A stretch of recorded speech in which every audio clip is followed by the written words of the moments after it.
నమస్కారం అన్న. అన్న చెప్పండి, పెడన నియోజకవర్గంలో ఈసారి గెలుపు ఎవరిదంటారు? వైసీపీ తరపున ఉప్పాల రాము గారు పోటీ చేస్తున్నారు. టీడీపీ తరపున కృష్ణప్రసాద్ గారు పోటీ చేస్తున్నారు.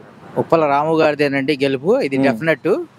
ఈ గెలుపు అనేది బలవంతులకి బలహీనులకి జరిగే మధ్యలో గెలుపండి ఇది.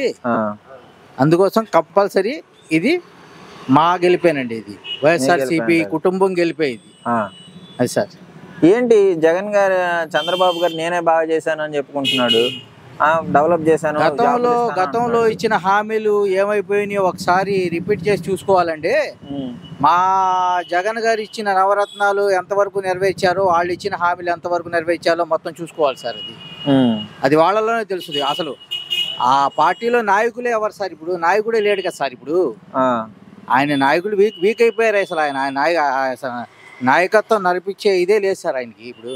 ఓకే, కానీ కృష్ణప్రసాద్ గారు కూడా మంచి పోటీ ఇస్తారు ఈసారి. కృష్ణప్రసాద్ గారికి తప్పు పడతలేదు అసలు. నేను అసలు పైనుండే అసలు ఆ గవర్నమెంట్ కి నేను చెప్తున్నాను సార్, ఆయన కృష్ణప్రసాద్ గారు తప్పు పడతలేదు. ఓవరాల్ గా పార్టీ నాయకుడే వీక్ సార్. అది పార్టీయే వీక్ సార్. అది అందుకోసం.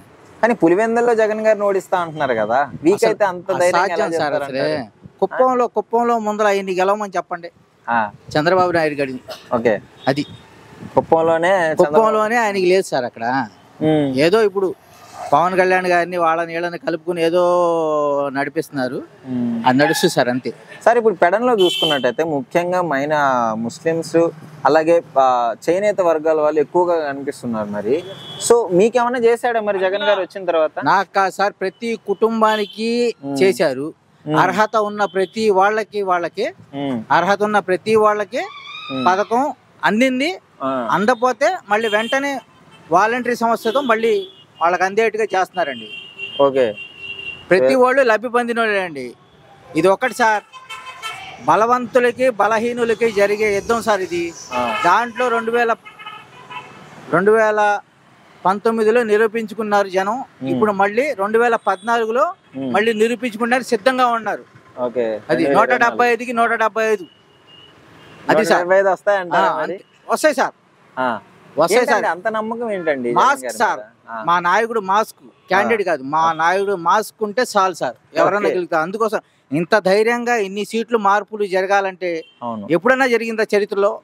ఒకటి సార్, మా నాయకుడు చెప్పింది ఒకటే, నేనేమైనా చేస్తే గనక మీకేమైనా మంచి జరిగితే మీరు ఓటేయండి, లేకపోతే వద్దమ్మా అని చెప్పేస్తున్నారు. ఇంత ధైర్యంగా ఏదన్నా ఇప్పటివరకు ఏ చీఫ్ మినిస్టర్ ఉన్నా చెప్పారా సార్? మాకు ఓటేయండి, మేము ఇచ్చేస్తాం అని చెప్పి మాట తిప్పారు. కానీ ఇప్పటివరకు మాట తిప్పలేదు, మడం తిప్పలేదు సార్. మాట మార్చలేదు, మడం తిప్పలేదు.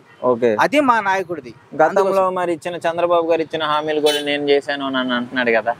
చంద్రబాబు నాయుడు గారు ఏం హామీ చేశారు? మేనిఫెస్టో ఎలా ఉంది అసలు చంద్రబాబు గారు? అసలు ఆ మేనిఫెస్టో అప్పుడు నమ్మేది కాదు, ఇప్పుడు నమ్మేది కాదు. ఇప్పుడు జగన్ గారి కంటే డబుల్ నేను ఇస్తా అంటున్నాడు సార్. ఇది వరకు చెప్పిన దాంట్లో ఒకటన్నా సరే ఆయన నిరూపించుకుంటే జనం నమ్ముతారు సార్. జనం నమ్మే అసలు స్టేజ్ లో లేరండి. అది నవరత్నాలు ఆయన చేశారు. ఏంటి సార్ అభివృద్ధి? మనిషి బాగుంటేనే అభివృద్ధి. వీళ్ళు రోడ్లు వేసుకుని వీళ్ళ కాంట్రాక్టర్లు వీళ్ళు ఎప్పటికప్పుడు వాళ్ళు బాగుపడిందే తప్ప బడుగు బలహీన వాళ్ళు ఎవరు సార్ బాగుపడింది? ఎవరు? ఇవాళ పిల్లలు చదువుకుంటున్నారంటే వాళ్ళ సెలవే కదండి. పిల్లలకి అమ్మఒడి వద్దంటున్నాడు చంద్రబాబు గారు. ఏంటి సార్, స్కూళ్ళు చూసారా ఇవాళ? నాడు నేడికి ఎంత డెవలప్మెంట్ చేశారు.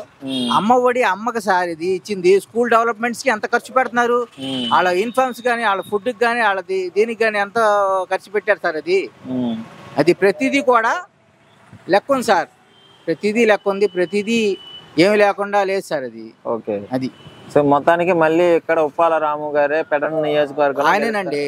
ఆయనే. ఎందుకంటే బ్రేక్ వచ్చిన వాళ్ళే, గ్యాప్ వచ్చిన వాళ్ళే ఏదైనా చేస్తారు సార్.